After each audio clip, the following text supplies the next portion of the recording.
اللهم فقهني في ديني. اللهم إني أسألك علما نافعا ورزقا طيبا وعملا متقبلا. اللهم صل على محمد وعلى آل محمد كما صليت على إبراهيم وعلى آل إبراهيم إنك حميد مجيد. اللهم بارك على محمد وعلى آل محمد كما باركت على إبراهيم وعلى آل إبراهيم إنك حميد مجيد. جی، غزوہ خیبر کے بعد ٹھیک ہے بہت سے سرائے ہوئے، ٹھیک ہے، جس میں سے سریہ خدید جو صفر یا ربیع الاول 7 ہجری میں ہوا، سریہ حسمی جو جمادی الاخر 7 ہجری میں ہوا، سریہ تربہ جو شعبان 7 ہجری میں ہوا، سریہ یمن شوال 7 ہجری میں ہوا. یہ مشہور ہے، ٹھیک ہے. جب آپ صلی اللہ علیہ وسلم واپس آئے تو کچھ صحابہ رضی اللہ تعالیٰ عنہم میں سے ایک کو لیڈر بنا کر کچھ لوگوں کو ساتھ میں بھیجا دیتے تھے، اور اسی کو سریہ کہا جاتا تھا، جس میں آپ صلی اللہ علیہ وسلم پارٹیسپیٹ نہیں ہوتے تھے، یعنی آپ صلی اللہ علیہ وسلم نہیں جاتے تھے بلکہ کسی صحابی کو لیڈر بنا کر بھیجاتے تھے. اس کو سریہ کہتے تھے، ٹھیک ہے. تو یہ 7 ہجری میں ہوئے یہ تمام. اچھا، یہ غزوہ خیبر میں تھوڑے انسیڈنٹس ہوئے، جس میں سے ایک یہ ہوا کہ جب واپس ہو رہے تھے آپ صلی اللہ علیہ وسلم خیبر سے مدینہ کی طرف، تو جب پوری رات چلتے رہے، ایک رات پوری نبی صلی اللہ علیہ وسلم اور تمام صحابہ رضی اللہ تعالیٰ عنہم چلتے رہے. اور ہم کو معلوم ہے کتنے لوگ نکلے خیبر کے لیے، 1400 نکلے تھے، ٹھیک ہے. تو اب یہاں پر یہ لوگ پورے چل رہے تھے رات میں، اب اتنا چلے کہ رات کا آخری حصہ آیا اور آپ صلی اللہ علیہ وسلم کو کچھ نیند کی طرح محسوس ہوا، نیند کا غلبہ محسوس ہوا.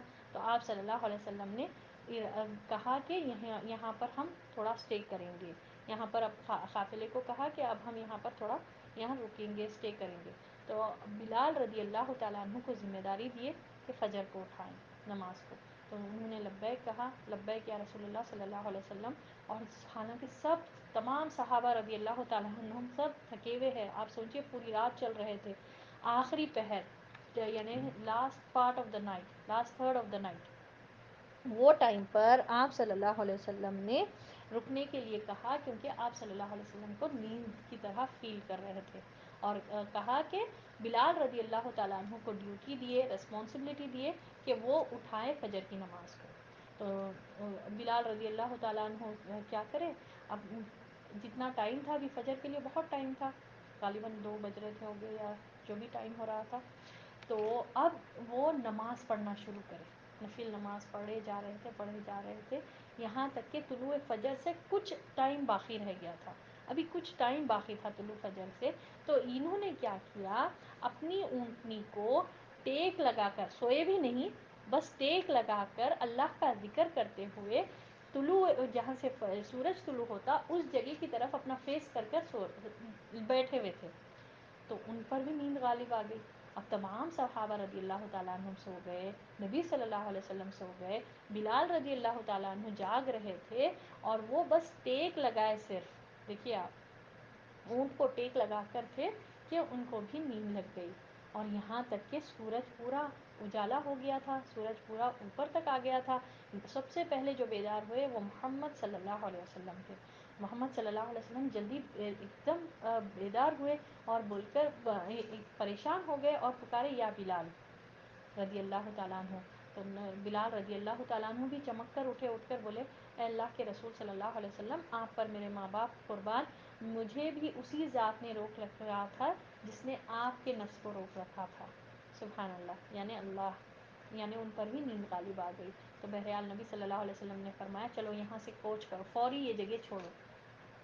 تو پھر دوسرا مقام پر پہنچ کر وہاں پر فجر کی نماز بلال رضی اللہ تعالیٰ عنہ کو اقامت دینے کا حکم دیے اور تمام صحابہ رضی اللہ تعالیٰ عنہ کو نماز پڑھائے.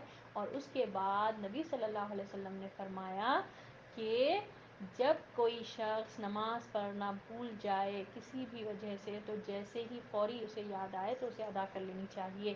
اور کچھ جگہ کے اثرات ہوتے ہیں کہ وہاں پر جو ہے نا ایسے معاملات ہوتے کہ وہاں پر آپ کو نماز پڑھنے میں کاہلی اور سستی آتی، تو فوری ایسی جگہوں پر چھوڑ دینا چاہیے. ٹھیک ہے، 2 لیسنس ملتے اس واقعے سے.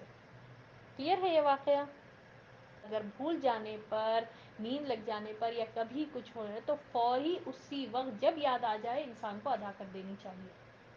ٹھیک ہے. اس غزوے میں ایک شخص بہت محنت کر کے لڑ رہا تھا، یہ کر رہا تھا، تو نبی صلی اللہ علیہ وسلم نے کہا کہ یہ جہنمی ہے. غور سے سنیے گا، اسلام لایا تھا، وہ بہت محنت کر کے پڑھ رہا تھا، یعنی کہ جنگ کر رہا تھا اور زخمی بھی بہت ہوا. پھر اس میں بعد میں جو ہے نا صحابہ رضی اللہ تعالیٰ عنہم نے دیکھا کہ وہ شخص تو بہت محنت کر رہا ہے، زخم کھا رہا ہے اور بہت استقامت کے ساتھ لڑ رہا ہے. تو صحابہ رضی اللہ تعالیٰ عنہم کو واپس آئے، آ کر بولے یا رسول اللہ صلی اللہ علیہ وسلم، ہم نے دیکھا. دوسرا جو جس کے بارے میں ہم بات کر رہے تھے وہ یہ تھا، وعلیکم، اس کے بعد جو ہے نا اب یہ اس جنگ میں جو غزوہ خیبر ہوا تھا اس میں ایک شخص آیا اور ایک شخص اسلام قبول کرا تھا اس نے، اور وہ بہت استقامت کے ساتھ جنگ کر رہا تھا. نبی صلی اللہ علیہ وسلم نے اس شخص کو دیکھ کر کہا کہ یہ جہنمی ہے. تو پھر وہ لوگوں نے دیکھا صحابہ رضی اللہ تعالیٰ عنہم، وہ تو بہت زخمی بھی ہو رہا ہے اور وہ تو استقامت کے ساتھ لڑ بھی رہا ہے. دوسرا دن جب ہوا تبھی بھی وہ لڑ رہا ہے. تو پھر وہ لوگ آئے نبی صلی اللہ علیہ وسلم کے سامنے، فرمائے اے اللہ کے رسول صلی اللہ علیہ وسلم، آپ کو اس شخص کے بارے میں یاد ہے، آپ نے کہا تھا کہ وہ جہنمی ہے، مگر ہم نے دیکھا کہ وہ تو استقامت کے ساتھ لڑ رہا ہے، حالانکہ زخمی ہے مگر وہ تو آگے بڑھ بڑھ کر لڑ رہا ہے. نبی صلی اللہ علیہ وسلم نے فرمایا وہ جہنمی ہے. تو ہوا کیا تھا کہ اب زخمی اتنی زیادہ زخمی ہو گیا تھا یہ کہ اب زخم برداشت نہیں کر سکے. اس نے اپنے تیر نکالا، اپنے ترکش میں سے ایک تیر نکالا اور اپنے آپ کو مار لیا، زخم برداشت نہیں کر کے، یعنی سوسائڈ کر لیا. سبحان اللہ، اللہ کے راستے میں نکلا ہوا تھا مگر برداشت نہیں کر سکا، اپنے آپ کو ختم کر دیا. اور سوسائڈ کرنا کیا ہے؟ سبحان اللہ، یہ بالکل ان ایکسیپٹیبل ہے. اس کے بعد نبی صلی اللہ علیہ وسلم نے بلال رضی اللہ تعالیٰ عنہ کو کہا کہ جا کر اعلان کرو اے بلال کہ جنت میں صرف مومن جائیں گے، جو اللہ کے لیے عمل کرے اور جو اللہ پر ایمان رکھتے ہوئے عمل کرے. تو سبحان اللہ، میں جب یہ سن رہی تھی تو ہم دیکھیے، ہم یہ سوچ، ہم اللہ سے ہمیشہ یہ دعا کرنا چاہیے کہ خاتمہ بالخیر ہو. یہ حالانکہ اتنی استقامت سے کر رہا تھا، لڑ رہا تھا، زخمی بھی ہوا، آدھا 50% تو اپنے آپ کو پورا کھپا دیا تھا اللہ کے راستے میں، مگر فائنلی برداشت نہیں کر کے اپنے آپ کو مار لیا. تو اینڈ اچھا نہیں ہوا اس کا. اللہ اکبر کبیرہ. تو ہمیشہ صبر نہیں کر سکا، برداشت نہیں کر سکا، اور یہ اس نے اپنے آپ کو ختم کر لیا اور جہنم میں سے ہو گیا. اللہ اکبر. تو اور ایک اس میں جو ہے یہ ہے، اور ایک شخص جو ہے نا ایک بدو قسم کا شخص اس میں، یہ غزوہ خیبر میں راستے میں سے شاید ہو سکتا ہے راستے میں سے جوائن ہوا تھا، یہ ہے نا اسلام قبول کرا. یہ اسلام قبول کرا اور پھر یہ جنگ کرتے جا رہا، استقامت سے جنگ لڑی اس نے. اور پھر فائنلی جب آپ ایک ہی تھا یہ بدو قسم کا، تو نبی صلی اللہ علیہ وسلم صحابہ رضی اللہ تعالیٰ عنہ کو بولے کہ اس پر نظر رکھو، یہ شخص پر، یعنی کہ ابھی نیولی اسلام لے کر آیا، ہو سکتا کوئی جاسوس ہے یا کچھ بھی ہے. تو بہرحال آپ صلی اللہ علیہ وسلم نے اس شخص کے بارے میں یہ بتایا. تو اب یہ اپنا کام کیے جا رہا تھا، اور یہ ہے نا اس غزوے میں یعنی غزوہ خیبر میں اس کی ڈیوٹی یہ تھی کہ بعض صحابہ رضی اللہ تعالیٰ عنہم کے جانوروں کو بھی یہ چراتا تھا. سبحان اللہ. اب پھر بعد میں جب پورا خیبر کی تقسیم ہوئی، اس کو بھی جب مال غنیمت دیا گیا، نبی صلی اللہ علیہ وسلم اس شخص کا حصہ نکالے. ٹھیک ہے، تو نکال کر دیے اور صحابہ رضی اللہ تعالیٰ عنہم کے ذریعے سے اس تک پہنچائے. تو اس نے کہا یہ کیا ہے؟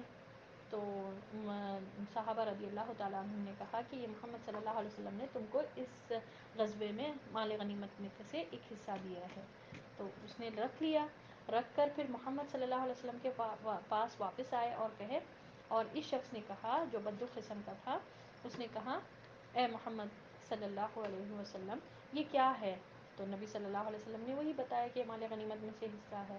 تو اس نے کہا کہ میں اس لیے نہیں اس میں پارٹیسپیٹ ہوا، کہ میں جو ہے نا اس غزوے میں اس لیے نہیں آیا کہ مجھے مال ملے یا پھر میں وہ کروں. میرا تو یہ ہے، میں اللہ کے لیے آیا تھا، اللہ کے لیے نکلا تھا. میرا تو یہ خواہش ہے کہ اللہ تعالیٰ مجھے اس گردن یعنی اپنے گردن کی طرف اشارہ کر کر اس نے کہا کہ میری تو یہ خواہش ہے کہ اللہ تعالیٰ مجھے یہاں پر تیر لگائے اور میں اس غزوے میں شہید ہو جاؤں.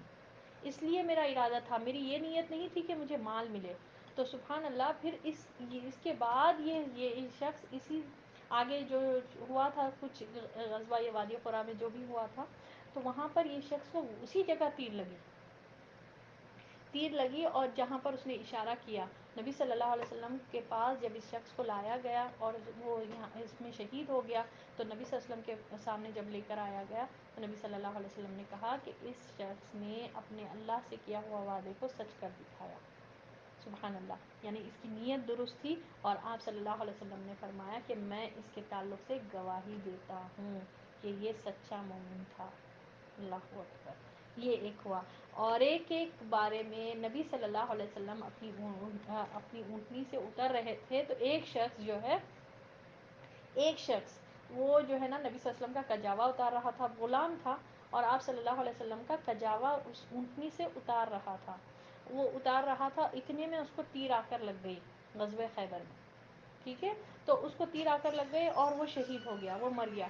لوگوں نے کہا مبارک ہو اس کے لیے، کتنا مبارک شخص ہے، اللہ کے راستے میں یہ شہید ہو گیا، کیونکہ آپ دیکھتے تھے جتنے لوگ مرتے تھے تو اب اللہ کے راستے میں سب نکلے ہوئے ہیں، تو اب یہ بھی ہے، یہ ایک تو نبی صلی اللہ علیہ وسلم کا کام کر رہا تھا اور پھر اس کو تیر آ کر لگی، تو ان لوگوں نے کہا کہ یہ جو ہے نا لوگوں نے کہا مبارک ہو یہ شہید ہو گیا ہے۔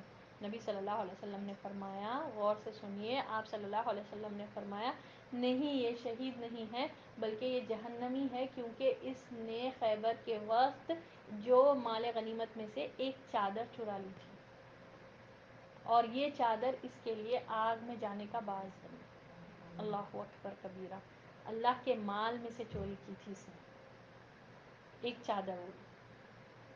بہرحال یہ سن کر دوسرے صحابہ رضی اللہ تعالیٰ عنہم جو ہے وہ لے کر آئے، اب جو ان میں سے ایک جو ہے نا ایک صحابہ وہ بھی لے لیے تھے، مال غنیمت میں سے کچھ اٹھا لیے تھے تو وہ بھی لا کر رکھے، تسمہ جو تھا، ٹھیک ہے، ایک تسمہ یعنی کہ ایک چھوٹی سی چیز ہی سمجھیے آپ، اس میں سے مال غنیمت میں سے اٹھا لیے تھے، چرا لیے تھے، تو اللہ لوگوں سے تو بچ گئے مگر اللہ سے تو کہاں بچ کے بھاگیں گے، تو بہرحال وہ جب واپس لا کر دیے تو نبی صلی اللہ علیہ وسلم نے پوچھا کیا تم نے بلال کا اعلان سنا تھا؟ بلال رضی اللہ تعالیٰ عنہ سے نبی صلی اللہ علیہ وسلم اعلان فرمائے تھے کہ جا کر سب سے کہہ دو جتنا مال غنیمت جس کے پاس جو کچھ بھی رکھا ہوا ہے واپس ایک جگہ جا کر جمع کر دے، تو اس نے کہا ہاں میں سنا تھا، تو پھر اس کو کس چیز نے یہ روکا؟ ٹھیک ہے، تو نبی صلی اللہ علیہ وسلم عام طور پر لوگوں کو معاف کر دیتے تھے، مگر بعض وقت آپ صلی اللہ علیہ وسلم سختی بھی دکھائے، تو آپ صلی اللہ علیہ وسلم اس شخص سے پوچھے تھے کہ تو کس چیز نے تجھے اس چیز واپس رکھنے سے روکا؟ تو اس نے معذرت چاہی، اب اس کے پاس کچھ جواب نہیں تھا، نہیں لا کے رکھا تھا اس نے، تو نبی صلی اللہ علیہ وسلم نے کہا جا یہ چیز تو اپنے پاس ہی رکھ لے، واپس قیامت کے دن میں تجھ سے لوں گا، اور جب میں تجھ سے واپس نہیں لوں گا تیرا حساب جب ہوگا قیامت کے دن، اللہ اکبر۔ تو یہ یہاں پر ایک بہت بڑا ہم کو وہ ملتا کہ کسی کا مال، یہ اسپیشلی اللہ کے مال، اللہ کے لیے دیا گیا فی سبیل اللہ والا مال میں سے ہم خیانت نہیں کر سکتے، اور خیانت کتنی بڑی چیز ہے، کسی کا مال کا جو ہے نا اس میں سے کچھ بھی لے لینا،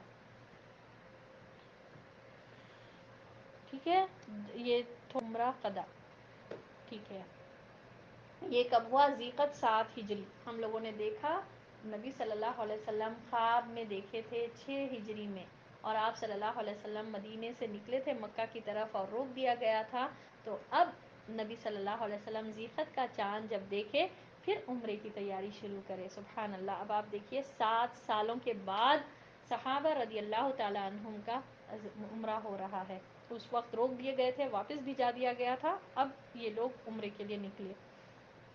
ذیقت 7 ہجری میں رسول اللہ صلی اللہ علیہ وسلم اس عمرے کی ادائیگی کے لیے روانہ ہوئے، جس پر حدیبیہ کی صلح میں اتفاق ہوا تھا۔ کیا اتفاق ہوا تھا؟ کہ نیکسٹ ایئر آئیں گے عمرہ کرنے کے لیے، یہ سال عمرہ نہیں کریں گے، نیکسٹ ایئر آئیں گے، تو اس پر اتفاق ہوا تھا نا۔ چنانچہ مدینہ کا انتظام حضرت ابو رحم غفاری کو سونپا، قربانی کے 60 اونٹ ساتھ لیے، اور ان پر ناجیہ بن جندب اسلمی رضی اللہ تعالیٰ عنہ کو مقرر فرمایا، اور 100 گھوڑے بھی ہمراہ تھے جن پر محمد بن مسلمہ رضی اللہ تعالیٰ عنہ کو مقرر فرمایا۔ پھر ذوالحلیفہ پہنچ کر احرام باندھا اور لبیک پکارا، صحابہ رضی اللہ تعالیٰ عنہم نے بھی آپ صلی اللہ علیہ وسلم کے ساتھ لبیک پکارا، پھر اپنا سفر جاری رکھا. ٹھیک ہے، اب کیا ہوا، آپ صلی اللہ علیہ وسلم اور تمام صحابہ رضی اللہ تعالیٰ عنہم بھی احرام باندھے، لبیک پکارے، پھر اپنا سفر جاری رکھا. جب وادی یاجج پہنچے تو سارے ہتھیار رکھ دیے. کیوں رکھ دیے سارے ہتھیار؟ اس لیے کیونکہ ہتھیار نہیں لانا، اور لائیں گے تو بھی میان میں رکھیں گے. پورے کے پورے ہتھیار رکھ دیے. تو اب یہاں پر وادی کہاں پر پہنچے؟ وادی یاجج میں. ٹھیک ہے، ایک جگہ ایک مقام پر پہنچ کر وہاں پر تمام ہتھیار رکھ دیے، اور ان کی حفاظت کے لیے حضرت اوس بن خولی انصاری رضی اللہ تعالیٰ عنہ کی ماتحتی میں 200 آدمی وہیں چھوڑ دیے. ٹھیک ہے، اب جتنے نکلے تھے، ایک وادی یاجج ایک مقام پر پہنچے، وہاں پر سب ہتھیار رکھ دیے، اور ہتھیار رکھ کر وہاں پر کس کو چھوڑ کے گئے حفاظت کے لیے؟ اوس بن خولی انصاری رضی اللہ تعالیٰ عنہ کو، اور ان کے ساتھ اور 200 لوگوں کو بھی وہیں پر تھوڑا چھوڑ دیے. اب باقی لوگ آگے بڑھے، اور کیا ہوا، اوس بن خولی انصاری کی ماتحتی میں 200 آدمی میں چھوڑ دیے. صرف سوار کا ہتھیار یعنی میان میں رکھی ہوئی تلواریں لے کر خدا کے راستے سے جو ہجوم پر نکلتا ہے مکہ میں داخل ہوئے. سبحان اللہ. اب مکہ میں دیکھیں، اب تو آ رہے ہیں پورا اس کے ساتھ. لاسٹ ٹائم اسٹاپ کر دیے گئے تھے، اب تو پورے حق کے ساتھ آ رہے ہیں تمام مسلمان. اور سبحان اللہ، یہ لوگ کیا کرے، تلواریں جو تھے وہ میان میں رکھے تھے، اور ہجوم پر جو راستہ نکلتا ہے مکہ میں داخل ہونے کا، وہاں سے مکے میں داخل ہوئے. اس وقت آپ صلی اللہ علیہ وسلم اپنی اونٹنی قصوہ پر سوار تھے، اور صحابہ رضی اللہ تعالیٰ عنہم تلوار حمائل کیے ہوئے آپ صلی اللہ علیہ وسلم کو گھیرے میں لیے ہوئے تھے. یعنی آپ صلی اللہ علیہ وسلم کے اطراف میں جتنے صحابہ تھے وہ لوگ ہی تلوار اٹھائے ہوئے تھے. باقی سب پہلے تو جتنے بھی تھے 1400 یا اس سے بڑھ کر جو تھے، وہ وہاں پر سب اپنے اپنے ہتھیار رکھ دیے، اور جتنے صحابہ تھے وہ سب اپنے میان میں رکھے، جو کیری کرے میان میں رکھنا تھا. اور پھر مگر محمد صلی اللہ علیہ وسلم کے اطراف میں جو صحابہ تھے جتنے بھی تھے، وہ لوگ جو ہے نا تلوار حمائل کیے ہوئے آپ صلی اللہ علیہ وسلم کو گھیرے میں لیے ہوئے تھے. امیجن کریے کہ آپ صلی اللہ علیہ وسلم اونٹ پر سوار ہے، اور صحابہ رضی اللہ تعالیٰ عنہم دے رہے ہیں، اور لبیک پڑھتے ہوئے داخل ہوئے. آپ صلی اللہ علیہ وسلم بھی لبیک پکار رہے تھے، اور وہ بھی لبیک پکار رہے تھے. اس طرح مسجد حرام میں داخل ہوئے. کیا منظر تھا ہوگا یہ لبیک پڑھتے ہوئے داخل ہونا. اگر کبھی آپ لوگ مکہ گئے اتفاق سے، تو بہت بڑا گروپ اگر آ گیا تو لبیک پڑھتے ہوئے داخل ہوتے، اور کتنا اچھا لگتا نا وہ سننے میں. تو دیکھیے اب یہاں پر محمد صلی اللہ علیہ وسلم اونٹ پر ہی ہیں. ٹھیک ہے، کچھ صحابہ نبی صلی اللہ علیہ وسلم کو گھیر کر ہے تلوار سے، اور باقی سب لبیک پڑھتے ہوئے مسجد حرام میں داخل ہوئے. اس طرح آپ صلی اللہ علیہ وسلم مسجد حرام میں داخل ہوئے، چھڑی سے حجر اسود کو چھوا، پھر سواری ہی پر طواف کیا. سبحان اللہ. یہاں پر ایک نبی صلی اللہ علیہ وسلم کی سنت پتہ چلتی کہ سواری پر طواف کر سکتے. تو کسی کو اگر کبھی موقع ملا، ایسا ہوا سواری پر جو ہے نا ویل چیئر پر اگر طواف کرے تو اس کو وہ نہیں سمجھے. ٹھیک ہے، کر سکتے ہیں یہ. تو آپ صلی اللہ علیہ وسلم نے سواری پر ہی طواف کیا. مسلمانوں نے بھی طواف کیا. وہ قوت و جوانمردی کی شان کے مطابق دہنے کھندے کھولے خانہ کعبہ کے گرد دوڑ رہے تھے، اور عبداللہ بن رواحہ رضی اللہ تعالیٰ عنہ نبی صلی اللہ علیہ وسلم کے آگے آگے تلوار حمائل کیے ہوئے یہ اشعار کہہ رہے تھے: قلوا بنی الکفار عن سبیلہ، قلوا فکل الخیر فی رسولہ، اليوم ندربکم علی تاولہ، کما ضربناکم علی تنزلہ، دربا یزیل الحام عن مقیلہ ویذہل القلیل عن خلیلہ. کفار کے بچوں، ان کا راستہ چھوڑ دو کہ ساری بھلائی اس پیغمبر میں ہے. آج ہم اس کی تعویل پر تمہیں ماریں گے جیسا اس کی تنزیل پر تمہیں مار چکے ہیں، اور مار بھی ایسی ماریں گے کہ کھوپڑی اپنی جگہ سے چھٹک جائے گی، اور دوست کو دوست سے بے خبر کر دے گی. سبحان اللہ. یہ عبداللہ بن رواحہ نبی صلی اللہ علیہ وسلم کے شاعروں میں سے ہے. یہ شاعری کر رہے تھے اور تلوار اٹھا کر شاعری پڑھ رہے تھے. اور اس دوران کیا ہوا، عمر رضی اللہ تعالیٰ عنہ ان کو روکے کہ عبداللہ بن رواحہ پڑھ رہے تھے، تو نبی صلی اللہ علیہ وسلم نے کہا نہیں، پڑھنے دو. اور سبحان اللہ، یہ پڑھ رہے تھے اور کیا زبردست اس کا مفہوم ہے کہ ہمارا راستہ چھوڑ دو کہ تمام بھلائی محمد صلی اللہ علیہ وسلم کے لیے ہے. آج ہم محمد صلی اللہ علیہ وسلم کی تعویل پر تمہیں ماریں گے جیسے تنزیل پر تمہیں مارے تھے، یعنی کہ نکالنے پر جیسے مارے تھے، آنے پر بھی ویسے ہی وہ کریں گے. تو اس طرح سے کیا انسپریشن ہو رہا تھا ہوگا. اور سوچئے آپ کہ 7 سال کے بعد سبحان اللہ خانہ کعبہ کے پاس یہ لوگ آئے، کتنا کیسا منظر تھا ہوگا. محمد صلی اللہ علیہ وسلم جو پورے جب تک مکے میں رہے ہر رات وہاں آ کر عبادت کرتے تھے، اور آپ صلی اللہ علیہ وسلم اور تمام صحابہ رضی اللہ تعالیٰ عنہم نے طواف کیا، لبیک پکار رہے تھے، اور پھر طواف کیا، اور پھر یہ شاعری پڑھ رہے تھے عبداللہ بن رواحہ. مشرکین کعبہ کے شمال میں کوہ قیان، ٹھیک ہے، یہ ہے مشرکین کعبہ کے شمال میں کوہ قیان پہاڑ پر بیٹھے ہوئے تھے. کون سا پہاڑ؟ کوہ قیان، ٹھیک ہے، یہ ایک پہاڑ کا نام ہے. جی، پہاڑ کا جو مکہ میں ہے، اس پہاڑ کے پاس یہ لوگ بیٹھے ہوئے تھے. اب ان لوگوں کو تو کچھ گنجائش ہی نہیں تھی، کیونکہ ان لوگوں نے کہا تھا کہ ہم لوگ مکہ پورا خالی کر کے دیں گے، اور خالی کر دیے تھے، اور پیچھے دور کی طرف بیٹھ کر دیکھ رہے تھے. پھر کیا کیا ان لوگوں نے؟ انہوں نے آپس میں باتیں کرتے ہوئے کہا تمہارے پاس ایک ایسی جماعت آئی ہے جسے یثرب کے بخار نے توڑ ڈالا ہے، یعنی مذاق اڑایا. لیکن جب مسلمانوں کو دیکھا کہ دوڑ رہے ہیں تو کہنے لگے کہ یہ تو ایسے ایسے لوگ ہیں کہ ان سے بھی زیادہ، ایسے ایسے لوگوں سے بھی زیادہ تگڑے ہیں. در حقیقت رسول اللہ صلی اللہ علیہ وسلم نے انہیں حکم دیا تھا کہ پہلے 3 چکروں میں دوڑ لگائیں تاکہ مشرکین کو اپنی قوت دکھلائیں، البتہ رکن یمانی اور حجر اسود کے درمیان نہ دوڑیں، کیونکہ یہ حصہ جنوب میں تھا جسے مشرکین دیکھ نہیں رہے تھے. تو سبحان اللہ، اب کیا ہوا؟ آپ صلی اللہ علیہ وسلم اور مسلمان طواف کر رہے تھے، تو یہ مشرکان مکہ ایک پہاڑ پر بیٹھ کر، جس کا نام کوہ قیان ہے، وہاں پر بیٹھ کر یہ لوگ مذاق اڑا رہے تھے، دیکھ کر یہ لوگ تو اتنے دبلے پتلے ہیں، یہ لوگ کو یثرب کے بخار نے وہاں پر شاید ہو رہا، کھانے پینے نہیں مل رہا ہوگا، اس طرح سے یہ مذاق اڑا رہے تھے.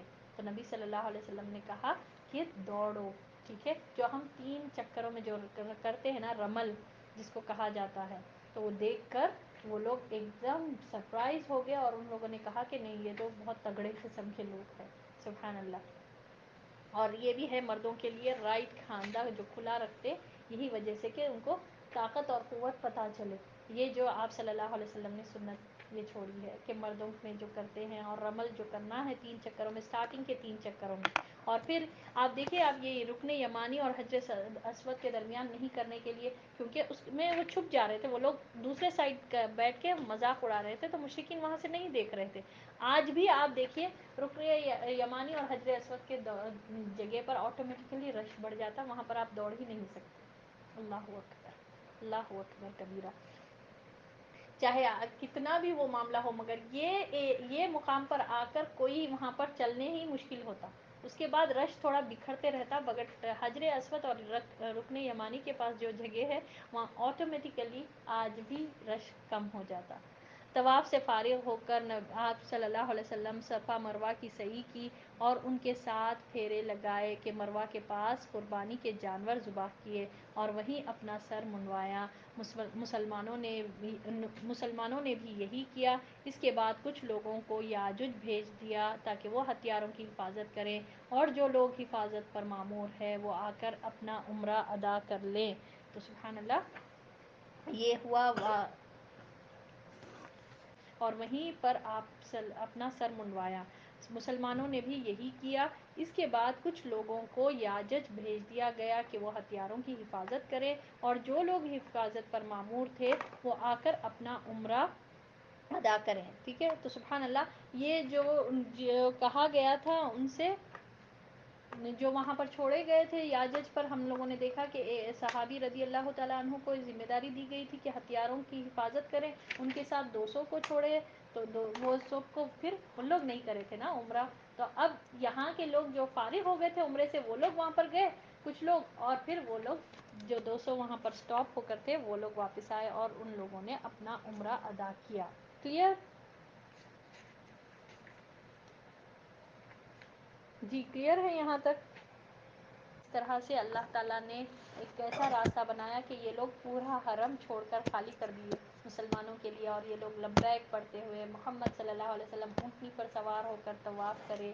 پھر تمام صحابہ رضی اللہ تعالیٰ عنہم بھی لبیک پڑھتے ہوئے مسجد حرام میں داخل ہوئے اور طواف کرے. پھر صحیح آپ صلی اللہ علیہ وسلم نے مکمل کی، اور پھر تمام صحابہ رضی اللہ تعالیٰ عنہم نے بھی کی، قربانی کے جانور قربان کیے، اور پھر باقی جو دوسروں کو چھوڑ دیے تھے راستے میں ان لوگوں نے بھی عمرہ ادا کیا. کتنا بہترین طریقے سے ہوا یہ.